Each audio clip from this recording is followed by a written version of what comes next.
back, guys. We're gonna get right into it. Today we are putting a new stereo. Let's get into it.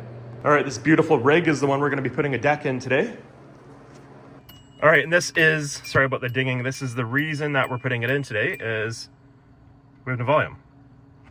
So they've requested we put a new deck in. We got a new Planet Audio 7-inch, some parts. First step, we're gonna remove this trim using some plastic pry tools under here, and we're gonna pop it out. And just like that, once you got it, you pull it back and you can see all the little tabs that we're holding it in,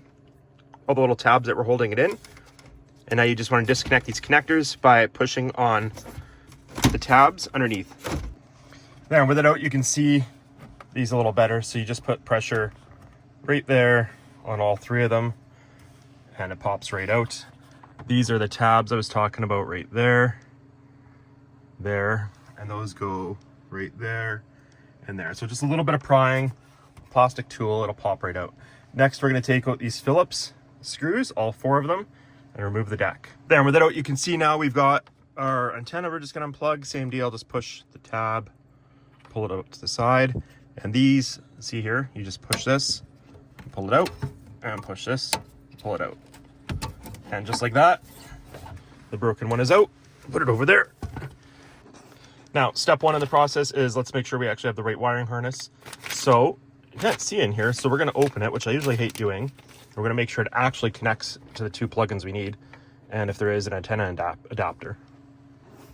And they do in fact fit, so that's good. There is an antenna adapter here for that one, so they do fit good. Okay, next we're going to open this, and what I'm going to do is I'm going to take the harness from this and I'm going to solder and heat shrink it to this one, and then I'm going to put the dash kit on so that it sits in there. I'm going to do as much as I can outside of the vehicle or outside of the dash to make life a little bit easier.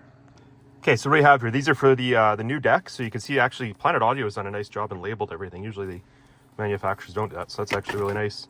So I don't need to explain that, but yeah, we're going to solder and heat shrink everything together to the new Aftermarket connectors. Now, please buy these. Don't cheap out and try and hardwire this to that because you're just going to create a mess. Don't do that. Okay, so as you can see, this is pretty straightforward. So we have our colors here, and we're going to make one.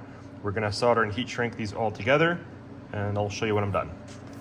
Okay, so on this end of things, we do have our ground. This is the wire that dims the dash or dims the cluster when the headlights come on. This is the remote antenna wire. Now, you don't always have to hook this up, but this car does have a power antenna, so I did hook it up. This is our constant power that keeps your memory, and this is our power that turns it on when you turn it on. So next up, we're going to do all the speakers. We have our rear speakers and our front speakers and everything. We have our 4 speakers to do. So we'll do that next with our next harness. Okay, we got all that done. Now, something I like to do is I take a little electrical tape and I kind of make this one, and essentially keeps things from, you know, bouncing and vibrating around, going down the road, rubbing together. So I'll make this nice, tight and secure. Just a little bit of tape around it. And something like that is what we're working with. We'll get it in the car here. And what we're gonna do is we're gonna plug our female ends into our male ends and this into the deck. So kind of cool out. This is the OE bracket off of the OE deck. And I think it'll actually, 2 screws on each side will line up, but that's all we need. And that'd be cool. I'd make it super secure. So I took the screws out, the little Phillips screws. I'm gonna put 2 in on each side. And I'm gonna test fit it up there and see how it fits. So that actually worked pretty slick, assuming the depth is the same when I put the cover back on. We'll find out in a minute here, but first I'm gonna secure this and screw it all back in, and then we'll see how it fits.